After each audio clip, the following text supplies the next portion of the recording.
Hey everybody, just going to go over what my video is about here. I met with my coworkers and discussed the inconsistencies between our standards and Kansas, uh, and the conversation kind of moved in a direction I really didn't anticipate, but I think it was a good discussion regardless. Their standards look like, and I guess the biggest thing that we want to look at is the weaknesses, or are theirs too wordy, or is there anything that we need to do? I wonder when you look at these, like if you look at number four, like engage a strategic and coherent focus on literacy learning across all content areas with shared literacy responsibility from all Kansas educators. And I wonder if you do something like that within a district, if that's got to be, like it's got to come from above. Do you know what I mean?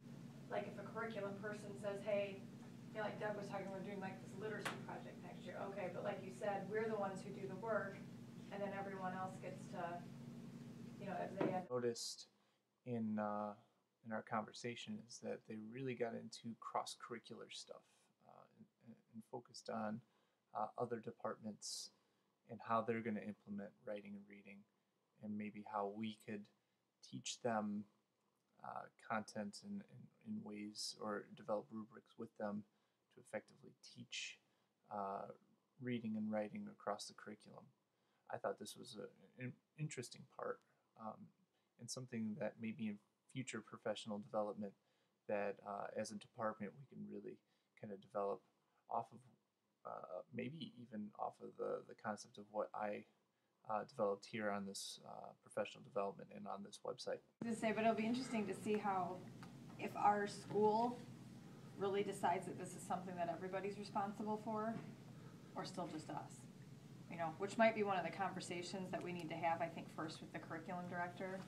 I think not just literacy, but also writing. Like, where do you see this falling, not only in a K-12 continuum, but in a content area? Like, how responsible are all of us for this? Right. And then I don't mind helping people create rubrics, or saying, this might be something that we could all just do, you know, like if we're gonna say writing, everybody should be writing in complete sentences. Everybody should be spelling correctly. One of the other big points that we saw with in our conversation is about nonfiction and literature. So many of us are so based on English teaching, heavy on the literature side, and with a smattering of nonfiction. And obviously, Common Core has increased that concept to up to 70%. Now, whether that's in the English or just cross curriculum, that's an important thing to discuss and to collaborate upon cross curricular. But we talked about it and how this should be something implemented cross curricular. And looking at the standards too, we were interested in how they separated their nonfiction core standards with their fiction standards. Well, and I know that in looking at how we worded our reading standards, we didn't separate the reading for information and reading for literature. Yeah. We kept those, we just took the wording from both and kind of meshed it. One of the final things that we discussed in our group during our meeting was about reading and the standards within reading, and how difficult it is to assess something like that, because it's so ingrained in our teaching with discussion and just basically reading and working on strategies there, if that's something that necessarily is even tested, and how do you go about testing that. And I think this is a good part in something that we can work on as a department, is looking at the standards, unpacking those standards, and figuring out ways how we can assess something like that. Oftentimes we combine reading and writing together, but we never really look at just solely reading and how to assess reading. Those aren't necessarily always tested, do you know what I mean? Or like Right. assessed, I guess, in a way. Like so much of, I read this is what I do through discussion. Right. You know, I'm sure a lot of us do. Like if you talk about delineate and evaluate the argument and specific claims in a text. Well, I think about right now in comp class, that's what we're doing with all, we're going through every single one saying, okay, how are they putting this together? Like your Comp 2 rhetoric class, I mean, you guys probably do that a whole lot Yeah. as you go through, but that's not necessarily something that's a graded assessment. Does that make sense?